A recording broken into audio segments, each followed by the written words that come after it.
everyone!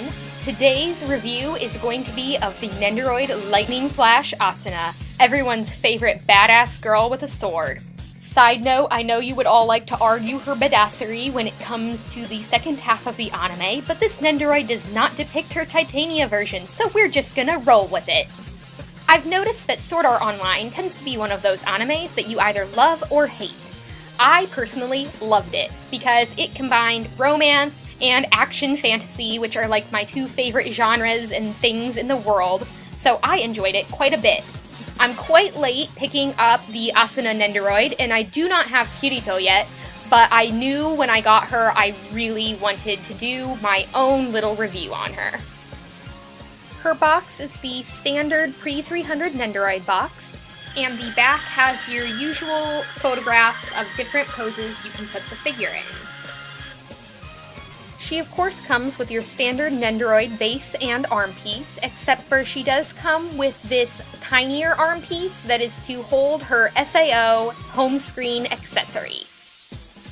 This is the accessory I just mentioned. It is basically a piece of plastic that is meant to replicate the home screen of Sword Art Online when they are in the game. And it attaches to that little arm I just showed you via these two little claw clasps on the back of it. She also comes with her sword in a sheath, and this just attaches to a hole in the Nendoroid's waist, and it attached really easily for me. And this is of course included because we rarely see Asuna without her sword by her side. She also comes with an empty sheath, which makes sense because if you have the Nendoroid holding the sword, it doesn't make sense for the sheath to already be full. And this just attaches exactly like the sheath I just showed you.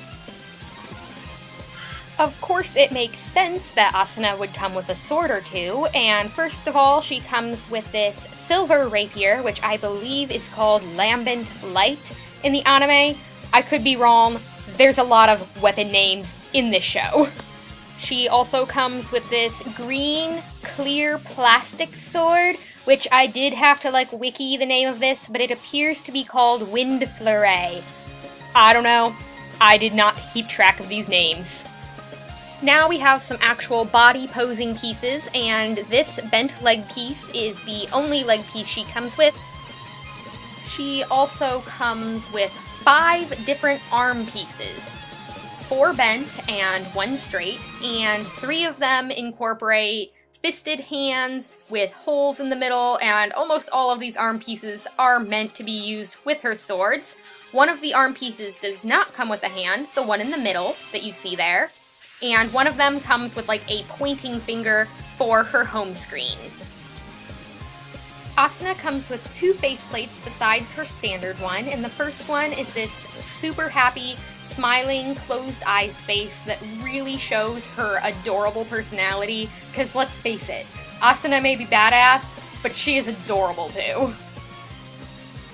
The second faceplate is a really determined, I'ma kill you face, and this face is perfect for using with her swords to create sort of battle scenes that can't really be taken seriously because she's an adorable little chibi Nendoroid. I mean, come on.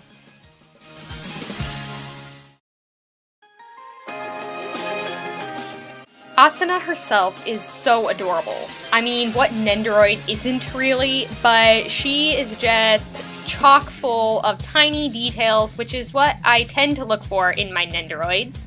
Her hair is one of my favorite features, because I have always thought Asuna's hair was a really unique hairstyle for anime, something a little different than just straight hair. I love the braided detailing, and then the tiny little ponytail in the back is articulated on a ball joint, and it is shaded really well for a Nendoroid. Alright, that is seriously enough about her hair. Let's look at her adorable Knights of the Blood outfit. This is a super detailed Nendoroid outfit. On my particular copy of this Nendoroid, I could not find any paint out of place on those tiny, thin little red lines, which is really impressive to me, especially on her boots, which are really pretty detailed, and on Nendoroids, they are really small, so kudos to Good Smile for making them so lovely. I also did want to point out that she doesn't come apart right above the legs at the waist area. She comes apart right under the bust where the dividing line of her armor is. And that is honestly all I have to say about Nendoroid Asuna. There are only a couple small drawbacks to her. One of them being that a couple of her arm pieces are really loose in her shoulder joints, and they keep wanting to fall out, which is extremely annoying. But then again, that may just be my particular Nendoroid. She's also pretty loose right under the bust, and her lower torso fell off quite a few times while I was filming this video, but after really shoving it on there, it did start to stay. The other thing you want to keep in mind is that her swords are extremely delicate and fragile, so keep that in mind when handling them. Overall, the Asuna Nendoroid is adorable and a really accurate, chibi-fied depiction of the character. Although honestly, there are really very few negative things to say about Nendoroids nowadays, especially the newer ones. They always just exceed my expectations and they're just so adorable. I have heard from some people that the Kirito Nendoroid has some paint flaws on his coat, but I guess I won't know that for sure until I get the Kirito Nendoroid, which I intend to do, because otherwise Asuna will just be so incredibly lonely. That about concludes my review on the lovely Asuna Nendoroid, and I hope you enjoyed watching it and that it was informative. So with that, I will see you in my next video. Bye everyone!